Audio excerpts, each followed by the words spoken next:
Shalom, shalom.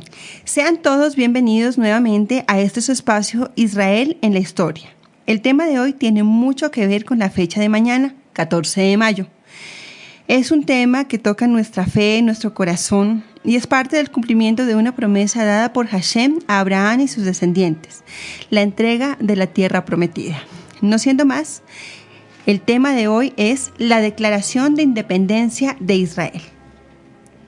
El 14 de mayo de 1948 se cambia para siempre la historia de la que en ese momento se convertiría en la nación de Israel y se cumpliría el sueño de millones y millones de judíos desde hace más de 2000 años. En la voz de David Ben Gurión se leería la Declaración de Independencia, la declaración de la fundación del Estado de Israel.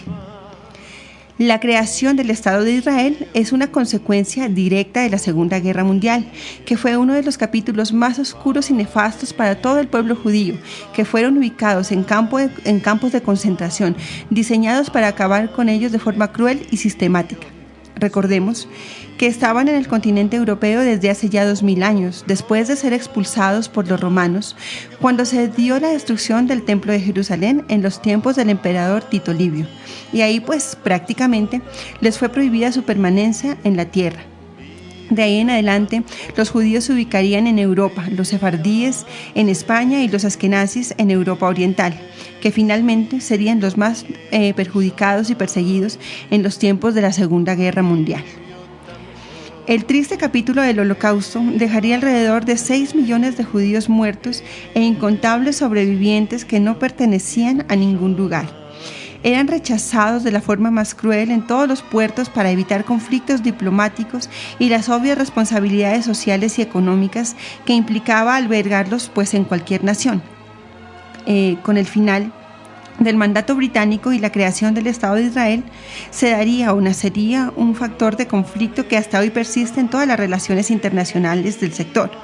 Inglaterra se había mostrado favorable a la creación del Estado, apoyando el movimiento sionista, que básicamente buscaba la unión o pues la reunión de los judíos en una sola nación que les fuese legítima, que fuese propia. Sabemos que al final de la Primera Guerra Mundial los aliados tomaron el control de Medio Oriente, incluyendo a Israel, y la entonces Liga de las Naciones, o pues lo que conocíamos como Sociedad de las Naciones, que fue creada por el Tratado de Versalles para tratar de solventar algunos conflictos en el periodo de la posguerra, reconoció la condición histórica del pueblo judío con su tierra y le encomendó a Gran Bretaña, a Inglaterra, la responsabilidad de entregarle a los judíos la tierra en lo que se conoce como la Decisión Balfour, en la que se anunciaría la entrega de un hogar nacional para el pueblo judío en la región de Palestina, que para entonces todavía formaba parte del Imperio Otomano. Pero ¿qué pasó después? 3 años después se disuelve el Imperio Otomano. Y entonces los británicos, los ingleses, a causa de las reacciones tan negativas de los pueblos árabes y pues por los obvios intereses geopolíticos, los llevaron a dar marcha atrás en su promesa y en su decisión anterior y aplicaron restricciones para otorgar la tierra a los judíos.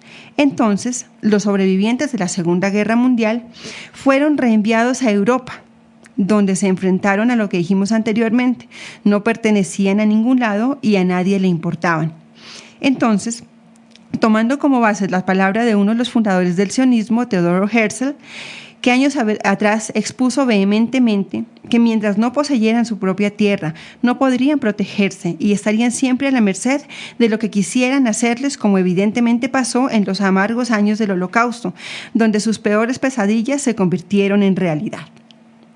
A causa de todo esto, el tema del territorio para Israel volvió a la mesa. Y ya para entonces la Liga de las Naciones se había convertido en la Organización de las Naciones Unidas, que se reunió para tratar de darle un desenlace óptimo a este milenario ir y venir de los judíos. Entonces, el 29 de noviembre de 1947, se daría la votación del Plan de Partición de las Naciones Unidas para la partición de Palestina y la creación del Estado de Israel. Esto generó un rechazo inmediato por parte de la Liga Árabe, que amenazó y cumplió sus amenazas de iniciar y mantener conflictos armados.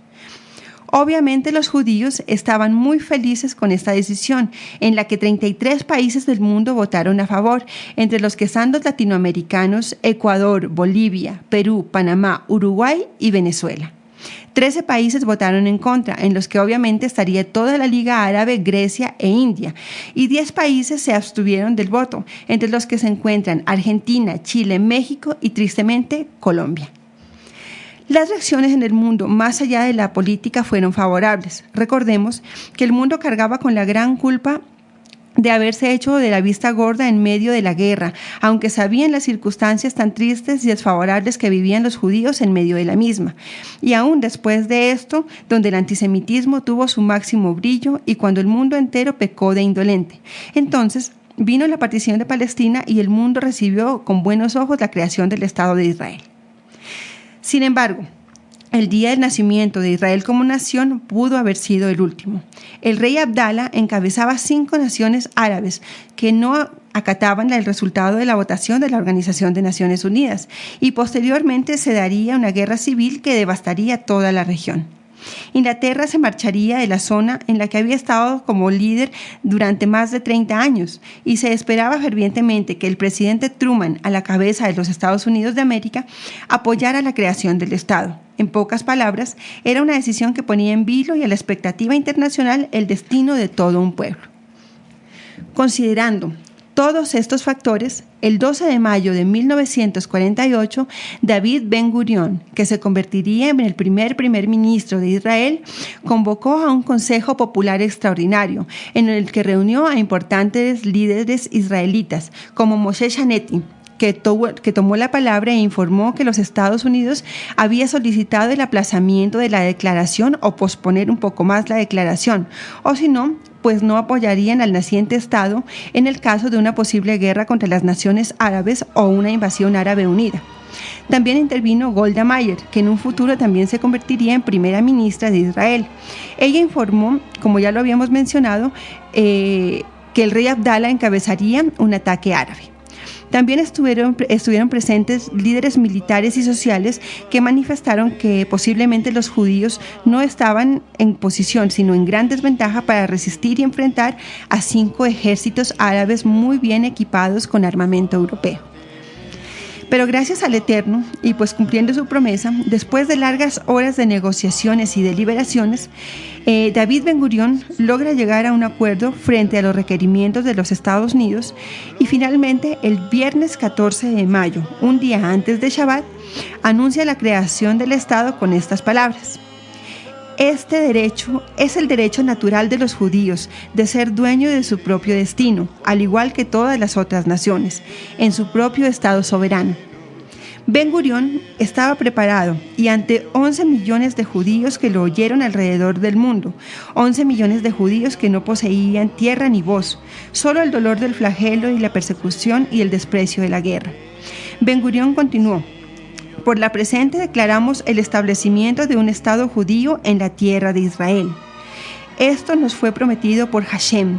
Somos las únicas personas en la historia del mundo que viven en la misma tierra, hablan el mismo idioma y creen en el mismo Dios durante más de 3000 años. Hermoso, ¿cierto? La declaración contiene la reivindicación de los derechos históricos y morales del pueblo judío sobre su patria histórica y define a Israel como un Estado judío, democrático, basado principalmente en la igualdad de derechos, la libertad y la justicia. Hace un llamado al retorno de todos los judíos a la tierra de Israel y a la paz con la población árabe local y vecina. Pero sin embargo, y a pesar de esto, el ataque árabe fue inminente y duró más de un año, en el que uno de cada 100 judíos que habitaban la tierra de Israel murieron, incluyendo a muchos sobrevivientes del Holocausto, de los campos de concentración. A pesar de esto, y al final de la guerra, el Estado judío se alzó victorioso por primera vez en su patria, haciendo realidad su sueño de más de 2000 años, habitar en la tierra de Israel, habitar en la Eretz de Israel, la tierra prometida. Eso fue todo por hoy. Los invito a que mañana sea un día especial, un día de festejo para todos y celebremos juntos, ya que aunque no somos israelitas de nacimiento, sí lo somos por la adopción a través de Yeshua. Quien les habla, Natalia Muñoz. Shalom, shalom, hasta una próxima ocasión.